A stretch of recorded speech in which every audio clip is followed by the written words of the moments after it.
ప్రభువైన యేసుక్రీస్తు వారి నామమున మీ అందరికీ శుభాది వందనాలు తెలియజేస్తూ ఉన్నాను. 7 మాటల్లో 4వ మాటను మీతో పంచుకోవాలని ప్రభుపేట నేను ఇష్టపడుతూ ఉన్నాను. మార్కు సువార్త 15వ అధ్యాయము 33-34 వచనాలు ఈ విధంగా వ్రాయబడి ఉంది. మధ్యాహ్నం మొదలుకొని 3 గంటల వరకు ఆ దేశమంతటను చీకటి కమ్మెను. 3 గంటలకు యేసు ఎలోయి ఎలోయి లామా సబాక్తాని బిగ్గరగా కేకవేశాను. ఆ మాటకు నా దేవా నా దేవా నన్ను ఎందుకు చెయ్యి విడిచితివని అర్థము. తండ్రి యొక్క ఎడబాటును కుమారుడు తట్టుకోలేకపోయాడు. తండ్రి విడిచిపెట్టడం కుమారుడు భరించలేకపోయాడు.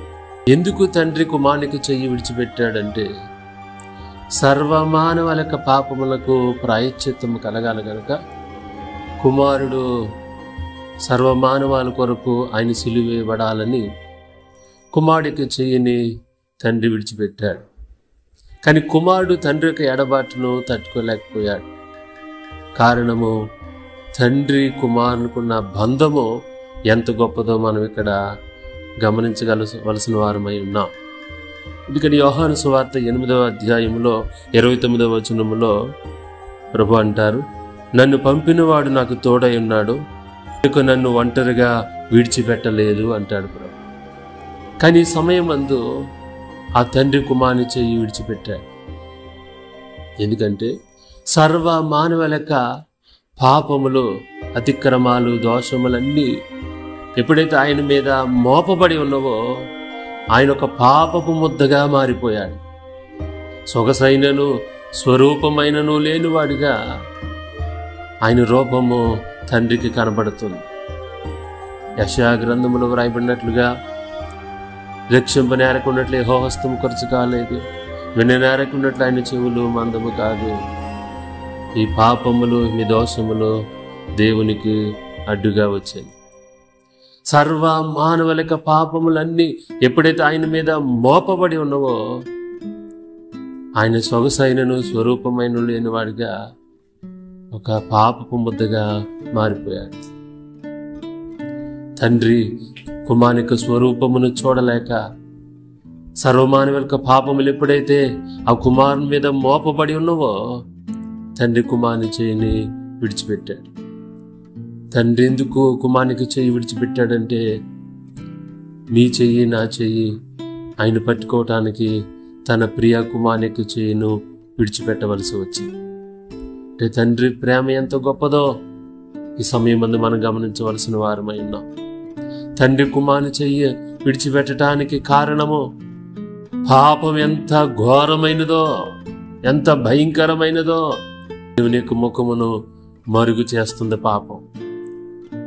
కనుక ఇక శిలువ ధ్యాన సమయాలలో ఈ గుడ్ ఫ్రైడే సందర్భముగా మానవ యొక్క పాపం ఎంత ఘోరమైనదో, ఈ పాపములకు ప్రాయశ్చిత్తము కలగాలంటే మరి ఎటువంటి శిక్ష భరించవలసి ఉందో, మనం పొందవలసిన శిక్ష, మనం భరించవలసిన శిక్ష మనకు బదులుగా ప్రభుని యేసుక్రీస్తు వారు కలువరి శిలువలో మన కొరకు ఆయన భరించారు.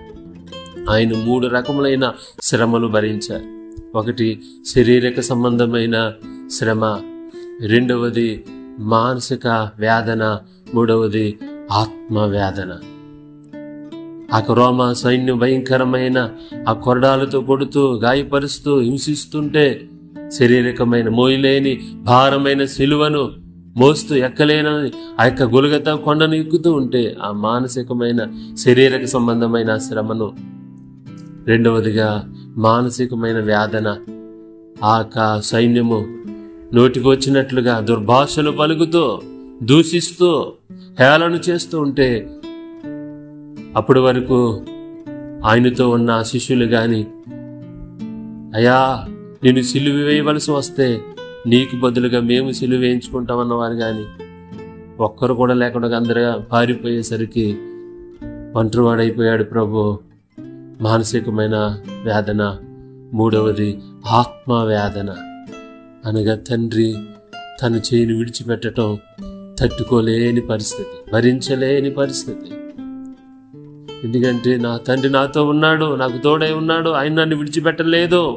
అని ఈ సమయంలో ఆ తండ్రి తన చేయిని విడిచిపెట్టడం భరించలేని బాధతో, ఆ వేదనతో, అమ్మ ఆ శారీరకం సంబంధమైన శ్రమతో పలికిన మాటే ఈ 4వ మాట, నా దేవా నా దేవా నన్ను ఎలా చేయి విడిచితివి. మారుతాక చెయ్యిని తండ్రి విడిచిపెట్టడానికి కారణం నీ కొరకు, నా కొరకు, మనందరి కొరకు ప్రభు కలువరి సిలువలో ప్రాణం పెట్టవలసి ఉంది గనక, రక్తము కార్చవలసి ఉంది గనక, ఆయన కార్చిన రక్తం ద్వారా మన జన్మ కర్మ పాపములకు విడుదల కలుగుతుంది గనక, మనలను ఆ యొక్క శాపము నుండి పాపములను మనల్ని విడిపించి ఆయన రాజ్య వారసులుగా చేయటానికి తండ్రి తన కుమారుని చేయిను విడిచిపెట్టాడు.